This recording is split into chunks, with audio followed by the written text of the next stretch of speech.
So on this week's episode of Be More Super, we've got another real treat. This actor has been in such shows as Sons of Anarchy, National Treasure, Book of Secrets, Westworld, Snowpiercer, and his latest project with the wonderful Bruce Willis, it's American Siege.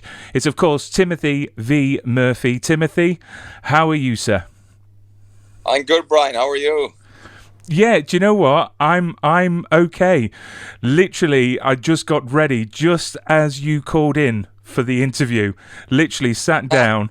I haven't had a chance for a coffee, but we'll get this interview going because I'm so excited, and it's such a pleasure to have you on the show. It really is.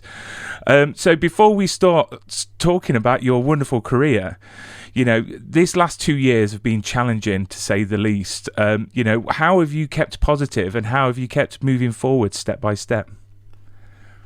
Well, I suppose financially I took a big hit like every actor because you can't work online, you know. But I have to do a couple of independent movies or projects, which are great, you know, and I'm playing great characters, and they were released this year, I suppose. As well as that, I think being an actor, you're used to uncertainty and you're used to, you know, what's the next job? I mean, right now I did a TV thing last week. I got 2 movie offers, but none of those are definite until you're on the set shooting. So you could say right now I'm unemployed, you know, so I'm used. So it's something that never gets easy, but I'm used to that kind of life, you know, so. Yeah, I mean, that's part and parcel of being an actor, I suppose, because, you know, you can have a great gig 1 second and then literally it's just endless auditions. But a man of your talents, with the amount of credits to your name, you obviously haven't been out of work for long. So that's a great sign. I've read somewhere, I wanted to start the interview off because I can relate to this a lot. So I read somewhere that you suffered from a stutter from a young age, and so did I. I had speech therapy for like 8 years for a stutter, and that was the reason why I started this show, to challenge myself over the pandemic to not stutter and to be okay under pressure. So if you could tell me a bit about your experience of your life with your stutter, or stammer as some people call it. Yeah. Well, I'm very proud of you doing that and facing the challenge. I mean, I remember going to college even, and I did a public speaking course just to kind of wean my way out of it. At that stage, it seemed to be waning anyway, because I had a teacher in high school or in secondary school that got me to read very slowly, you know, and then I became actually a very good reader. And I think I was just a nervous kid. I did have a very bad stutter. My brothers and sisters would call me Stutter Gob.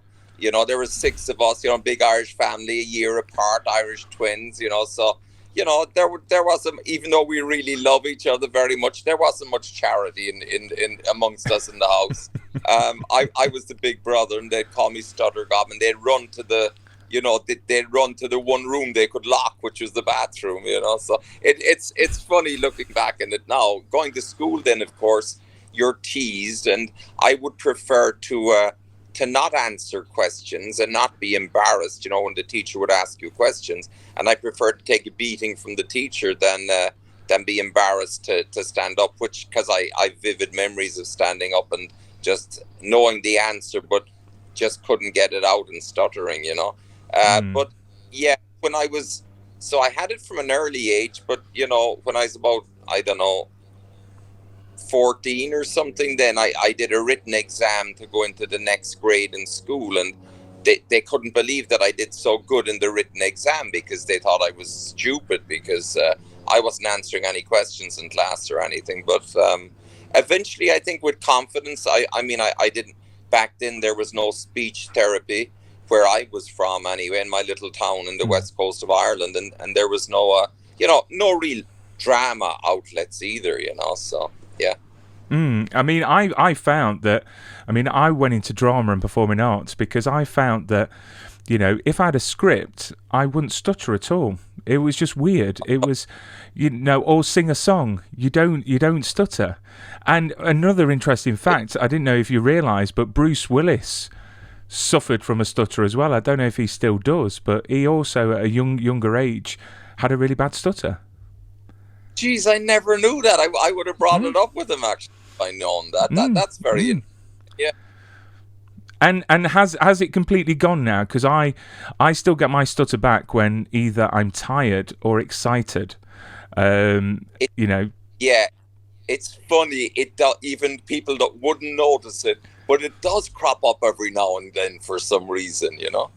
Yeah. It does. I mean, I can't say the word CH. So if I say Christopher, if I think about it and take a breath and say it, I don't stutter with it. But if I've got to say Christopher off the bat, I literally go k, and I know I'm doing it, and it's so frustrating. It really is. Yeah.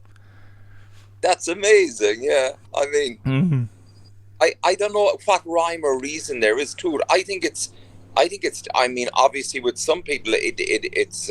I think with most people, it's psychological, to tell you the truth, because I grew out of it because I think I got confidence later on, started dating girls, and that I may not have had when I was younger, but I really didn't research it or get into the gist of it or anything. It just wore away. And and as you said, I think that the good thing about acting is you play characters that are not really. I love playing characters. I actually don't like playing people that are very close to myself. That's why I like doing accents, or a bit like Daniel Day-Lewis when he develops a character or whatever.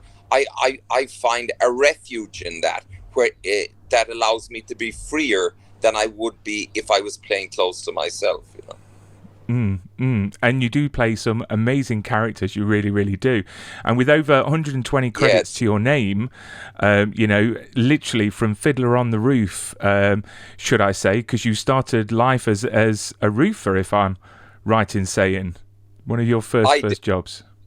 I did. I mean, I was working here, over here in the 80s, and I did a number of different jobs, construction in New York, and roofing down in Florida, and I've done. And as a kid, growing up in my little town in Tralee, I shoveled concrete and tended block layers every summer. So definitely. And then I went to college as well, of course, and then later on, I studied acting. Yeah, but that wasn't until I was about 29 or something. I mean, when starting out in the 80s, wanting to break into this sort of career, what was your biggest challenge? Because for an Irish person to come over from Ireland, be working in construction and roofing and everything like that, to break into acting, I mean, what did it for you? What was the biggest opportunity and the biggest achievement? Well, I didn't have any goal to break into acting. I remember coming out of college, there was, in 83 or something, there was no work in Ireland. Even though I had a business degree, there was really no work. And even if there was, I was always very adventurous. I didn't want to stay in my little town, or I didn't want to even stay in my little island of Ireland. I had done a course in modern history that I loved, and that gave me a love to this day of history and reading about history and reading about different peoples and cultures and everything. And a lot of it, a big portion of it, was the history actually of the British Empire, which included Ireland and South Africa and Palestine, and I found South Africa quite fascinating with the Zulus and the Afrikaners and all that, and I wanted to go there but a friend of mine, he said, look, if you go to America, I have a cousin there, I'll go with you. And I said, well, if you'll go with me, I suppose we might as well try America. So in fact, my life has never been planned, to tell you the truth. I very much live in the moment, so I a lot of people hate me for that, but I definitely don't plan a lot or much into the future. So I've got to mention your independent films, because you said that you did a few independent films, and I've got to say Looms is an absolute, such a powerful short film.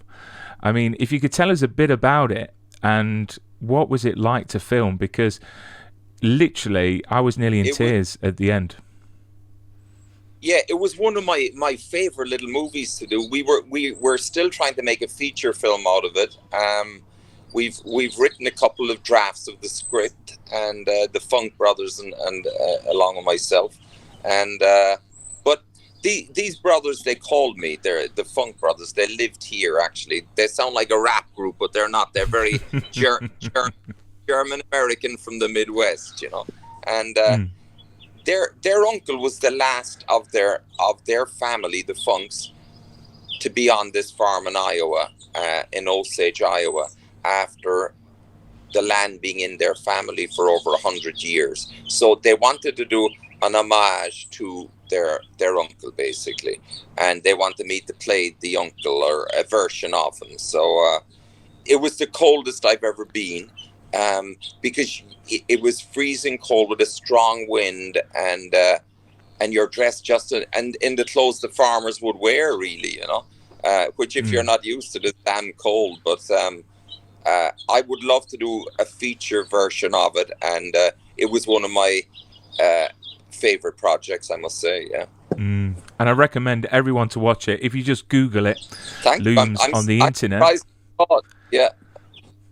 It was amazing. I mean, the thing is, you don't realise how much work people have done. You see the mainstream stuff, but I'm a great supporter of independent movies, because I think that sometimes you get more I know heart and guts in a independent than you would a big budget movie. Oh, I think the same, and the characters are much more interesting for an actor. I've done a bunch of my favorite medium is film, and then television. Television right now is where the money is, really, unless you're doing one of those silly superhero movies that's they're not my cup of tea. I know I have friends that do them that are multi-millionaires, but as an actor, I don't think any actor goes into the business to do a superhero movie. In fact, my favorite superhero movie is a documentary about those English nerdy cave divers that saved all the kids in Thailand a couple of years ago. That was amazing. It was the best superhero movie.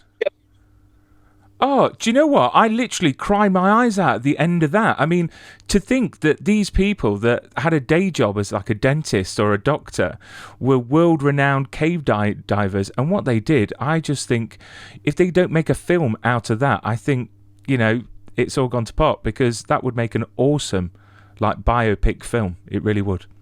It would be fantastic. The fear I would have is that they will get some friggin' so-called movie stars that there's no such thing anymore. They seem to get these actors to do these things that aren't suited for these parts, because very much it was Revenge of the Nerds. The Navy SEALs, the big Navy SEALs in America couldn't go in there and do it. The Thai Navy SEALs couldn't do it, and these bunch of little cave divers that just do it every weekend were the guys they called. It was amazing. Definitely. And again, that's on Disney Plus here in the UK for the UK viewers, and it's a great documentary. So, Timothy, how do you choose your roles? I mean, is there any roles that you've ever turned down? But how do you choose them? I mean, I have turned down roles, not big roles really, but I have turned down roles if I have enough money to turn them down. Right now I have to feed a family. I have 2 kids and my wife, and basically right now that's my priority. I'm lucky that I can make a living as an actor and do that. So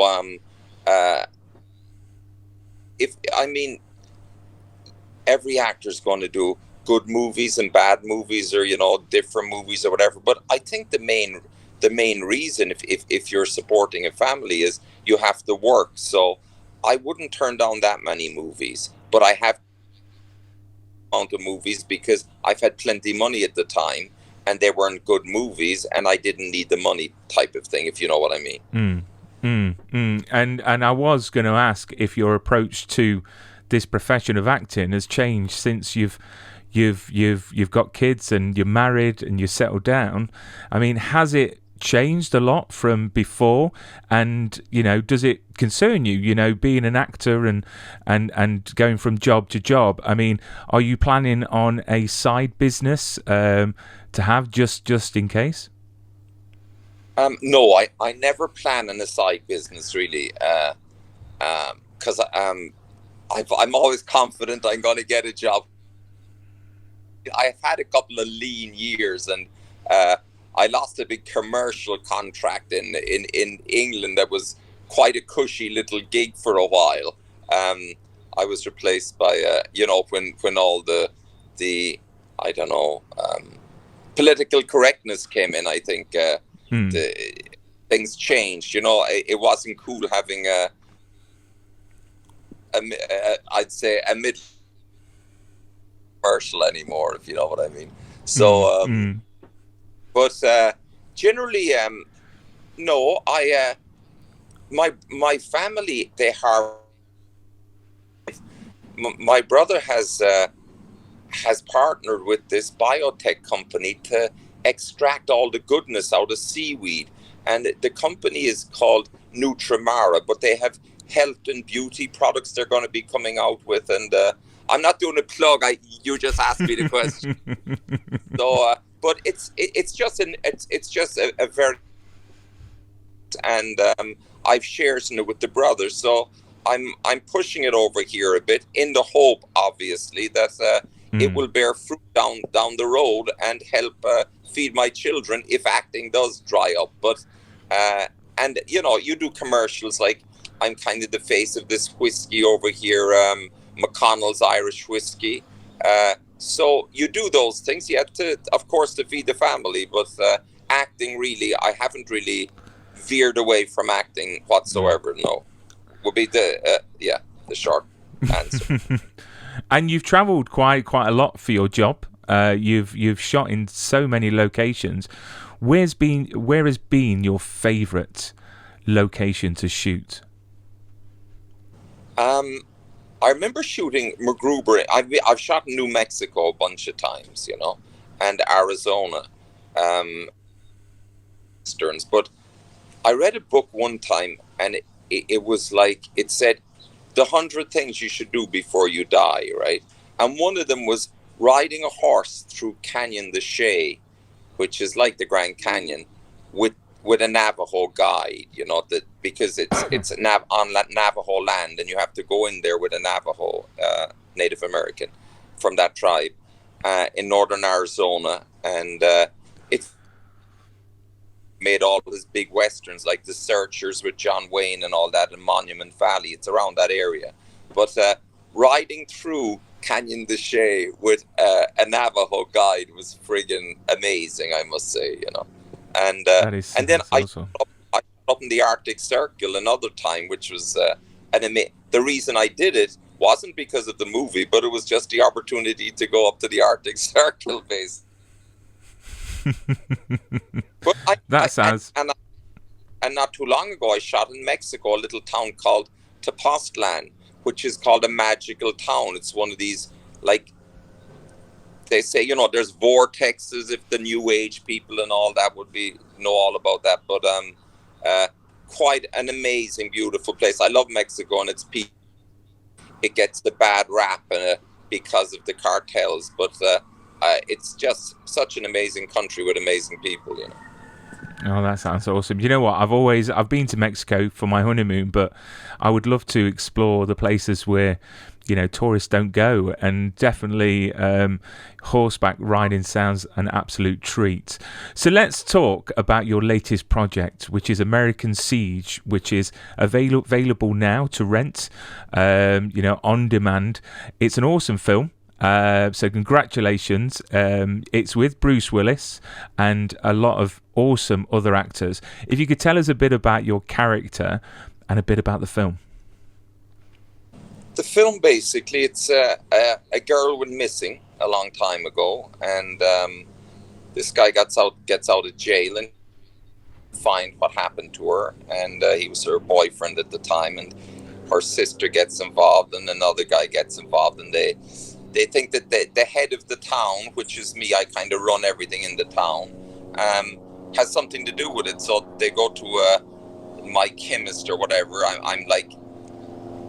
I'm basically a drug dealer in the town, but the whole town is working for me behind the scenes, and a doctor, and I have to basically shut them up. So, and I hire Bruce Willis and this other kid to take care of the job for me, when I hear, but my son gets kidnapped then, and so I'm trying to punish these people, my employee, my doctor, and also kidnap my son, and I'm hoping Bruce Willis will do the job, and he, as far as I'm concerned, he lets me down in the job, so but I'm basically the big bad guy in town, and Bruce Willis is kind of an anti-hero in a way, so.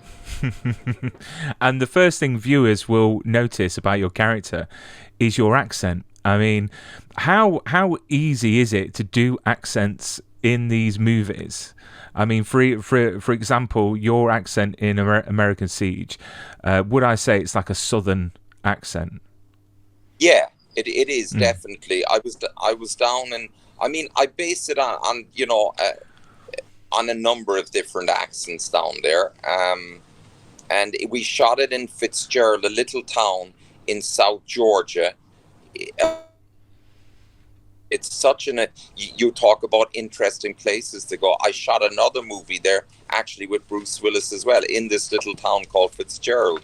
And, I'd never seen cotton fields. You hear about them as we grew up, watching TV and movies in Ireland and England with, the slaves picking cotton and the Civil War and all that. So to stand in the middle of a cotton field in Georgia was just an amazing experience. And then I talked to an actor friend of mine, LaMonica Garrett, who's in 1883, and he had a similar experience. It was his first time in the South, not in this particular town, but standing in the middle of a cotton field. And obviously the feeling for him was a lot more raw and visceral was for me, so I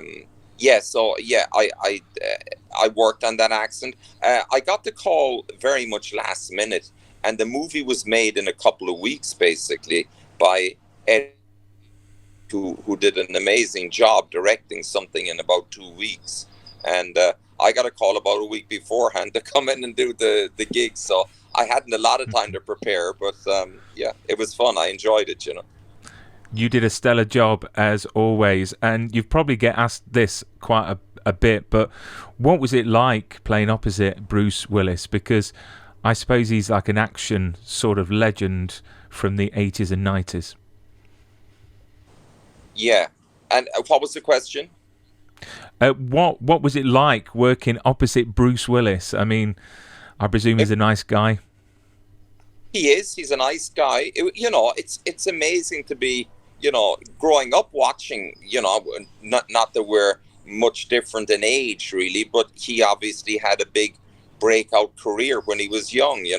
I remember being in New York, I think, way back in the 80s, and going into this bar called Cafe Central, I think it was called, and Bruce and this guy Steve worked there, and they've remained buddies since that. And I went into that bar, didn't know them at the time, and it was before he even did Moonlighting, I think.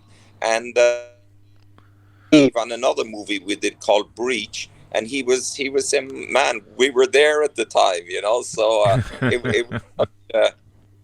and I wasn't acting or anything. I was working in construction in New York with no idea of acting or anything. So no, it was great. It's great to be, it's great to be acting opposite a big movie star who was part of your movie going experience when you were younger, So.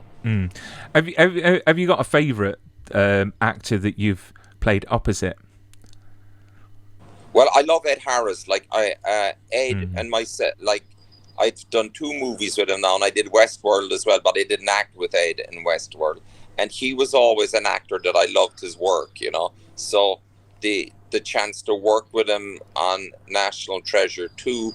But then I remember I went in and read for Appaloosa, and he called me, I remember, on Labor Day weekend, and he said, Murph, I want you to come out here and work with us on this movie, you know. So that was really I jumped up. I don't usually get excited, you know, but to be doing a western with Ed in New Mexico back then was like that really excited me, and I was That's awesome. I mean, your IMDb is packed with so many good roles, from Criminal Minds to Westworld to SWAT, but what role do you get recognized the most for? I would say, let me see, Sons of Anarchy and Criminal Minds would be the two that I get recognized most for. And Sons of Anarchy, I've got a few questions on that in a moment, but what I was going to ask next, let's talk about Snowpiercer, because you play Commander Grey, and Snowpiercer is currently in the 3rd season. And I've got a question here from a Katie Lester. She wanted to know, what do you think Commander Grey would think of Ruth now in season 3, being with Pike, you know, having a romantic connection with Pike? Commander Grey would not like that, because he never liked Pike. You know, he was like, Commander Grey's more regimental, more of a fascist in a lot of ways, and I think Pike is more of an anarchist. So they're very different. So I would think she Pike. I think that's what. Yeah, and tell her say hello to her, because I know her from Twitter, and she seems like a lovely girl, Katie, actually, you know. So. I will do. I mean, Commander Grey, I've got to say, is just an awesome, role to have. I mean, what was it like playing such a calculated character on the show? It was great. I loved it, actually. It was in Vancouver, so that's only like 2 hours away flight from LA, basically. And then they'd fly you up, they put you into a hotel, and I would only shoot maybe 2 days a week, or maybe I'd shoot one day, and then they'd fly me home again. So I was, you know, it was great work, and it didn't take me away from my family for a long time. I don't like being away from my family since they're young kids, longer than 3 weeks. So the fact that I was able to fly up and down and do that role pre-COVID, thank God, was fantastic. And it was such a great role. I relished playing that role, actually. So it was great fun. And social media is been buzzing because apparently we don't see you on screen actually die. So, you know, is there a chance that you know, Nolan Gray could make a surprise comeback? Could that be in the works? I mean, would you like to go back and play Commander Gray? I think it'd be great fun, actually, to go back. You know, maybe he was living in an igloo for a while, you know, and he comes back and takes over the train.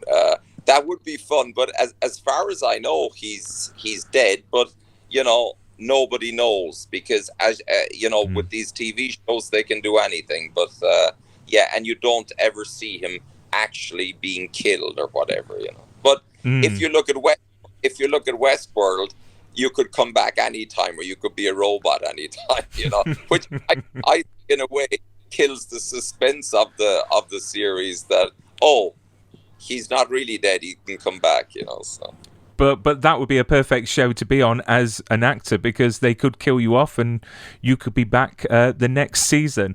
So I couldn't let you go without talking about Sons of Anarchy, because this is one of these shows that has been around for years now, and the fandom for it is getting bigger and bigger and bigger. And your character is absolutely awesome in it. You play Galen O'Shea, and it's just awesome. What was it like working on that show?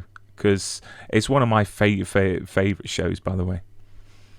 Yeah, it was fantastic. I mean, it was like Westerns now have become very popular, and you couldn't get them made up a few years ago, you know. Now I think you're going to see a lot of Westerns being made. And the Sons of Anarchy was really a Western in modern times on motorcycles. So I loved playing it. I loved playing the bad guy, you know. it also was such a cool show. I mean, for the gang of bikers, like Tommy Flanagan and Charlie Hunnam and David LeBrave and the rest of the guys, Kim Coates and Theo Rossi, and but for those guys, they all lived in LA. They get up in a summer morning, they'd jump on their bikes, they'd ride to work, and then they'd ride home again. I mean, it couldn't be a better job for an actor. And then the fact that it was cool, it had a huge cool quality about it. It was the show to be on, and to come in and be playing the nemesis of this biker gang and taking no shit from them was it was a great role. I loved it. It was great fun to do, And your character arc throughout the show was great. I mean, have you got a favourite moment of filming on that show? There was lots of them, but I think one great one actually was there was one little line where I say hands off or something, to Charlie Hunnam, and in the next scene I'm after cutting the hands off two of his gang members, So it was, and in fact in that scene I got this guy. He's a Harley dealer in Greensboro, North Carolina, and I had to go down and make an appearance. They pay you to go down and make an appearance at the dealership, and I was out to dinner with him, a few months afterwards, and my buddy said, he said, "Is there any way I could be on the Sons of Anarchy? It'd be great for my business." And I said, "No, it's a hit show. I couldn't get you on." And my buddy said, "What about it? What about as an extra?" And he says, "Yeah." And but I'd have to be seen, he says, on it. I have to be, So my buddy says, "So what would you do for Tim? Would you give him a Harley Davidson?" And he says, "Yeah, I'd give him a new Harley." So Wow. So I called the boys in the thing. I didn't say anything about the deal I made about the Harley Davidson, but I got him on as one of my heavies. I told him stand right next to me because I knew I was going to be getting a lot of close-ups with myself and Charlie. It was like a head-to-head, and he was delighted. Of course, he thought he looked a bit heavy on camera, but I mean, he got a huge amount of close-ups, so I got my Harley Davidson, which I'm still riding to this day, That is an awesome deal. You can't get better than that, can you? You really can't. I mean, the show itself. I mean, you play part of the Irish Kings, and obviously, again, your accent is slightly different. You see, half of my family are from Northern Ireland, so I'm half Irish, would you say? Still, I don't know. I don't know if someone's from Northern Ireland. Are they still classed as Irish, or are they classed as Northern Irish? No, they'd be, well. I mean, to each their own. But I would class them as Irish. Anyone born on Irish soil, I think, is Irish. Yes, but I've never been to Northern Ireland, believe it or not. I've been to Dublin once. But I'd love to go round Ireland. It's just absolute glorious place. I mean, it looks beautiful, and yeah. So that is my plans once the pandemic is over. So what's next for you? Because I see some awesome pictures of you on Instagram from the Redeemer, and I've got to say you are sporting a moustache and a beard that I think is stunning. Yeah, I grew that, and I was getting another job, and I thought I might have to shave it off, but then that fell through, so I kept the beard and mustache. And I wanted that look for it, and so The Redeemer, that's a Western. It's coming out. I did a golfing movie about the first really great female African-American golfer in the 50s and the racism that went along with it. So that was quite good fun. I shot that in Florida last year, and I shot The Redeemer around close to Christmas in where did I shoot The Redeemer? In Montana, which is amazing. And then I have another movie, a kind of dark gothic horror kind of thing I don't even want to call it a horror because isn't really, but it's along those lines. That's called Apophenia, and that one will be also coming out this year. And I got an offer of 2 movies, but I'll see if they happen or not, because it seems to happen right now where you get offers for movies and then a couple of months down the road, people they don't materialize for whatever reason. But I have about 3 projects coming out, and 2 more potential projects coming up, which is great, you know. I mean, we talk about the fans, and I'm sure that the fans would absolutely love to get a chance to meet you in person. I mean, do you ever do conventions, or have you got any conventions planned? I don't usually go to that many conventions. I went to a couple of them years ago when I was doing this just after the Sons of Anarchy finished, and but I haven't really. I'm not sure if I even have an agent for those things, but yeah, they were all closed down because of the pandemic. Hopefully, this bloody thing is over and done with, you know, and we can go back to normal. But certainly, you know, if there was a demand, I would love to go to some conventions over in London or England and Europe in general. It'd be fun, you know. Yeah, and it's a good excuse to bring the family for a nice holiday at the same time. So, yeah, when I was doing Quantico, they shot 2 episodes in Ireland, so I brought the whole family over, and then I did a big speech on my birthday in front of Strongbow's tomb in Christchurch in Ireland. So that was an amazing experience, because Strongbow was the Norman knight who invaded from England and started the English invasion of Ireland, basically 600 years ago or whatever. So to be given a big speech on my birthday over his tomb, but not mentioning him, of course, and having the family there was fantastic, you know. So I'd love to get over, whether I'd be shooting in England or, because I shot The Bastard Executioner in Wales after the Sons of Anarchy, and so any chance to go over near home and shoot, I would love, of course, you know. Oh, that's awesome. And what's your end goal in your career? I mean, do you have an end goal, you know, awards, work? I don't have any end goal. As I said, I have 2 young kids. I would just like to stay, you know, healthy and happy and with enough money to survive until, you know, I'll still be going until I'm pushed into the grave, basically, you know. So there's definitely going to be no retirement, and you know, I love life. I get a great kick out of my family, and I love my work. So I would like to say, yeah, I would obviously love to play that farmer from Iowa, and I would love to play the lead as you know. I like, my favorite movies are like A Man Alone in the Wilderness or whatever, you know, like The Old Man in the Sea, or you know, Jeremiah Johnson years ago that Robert Redford did, or you know, something like that.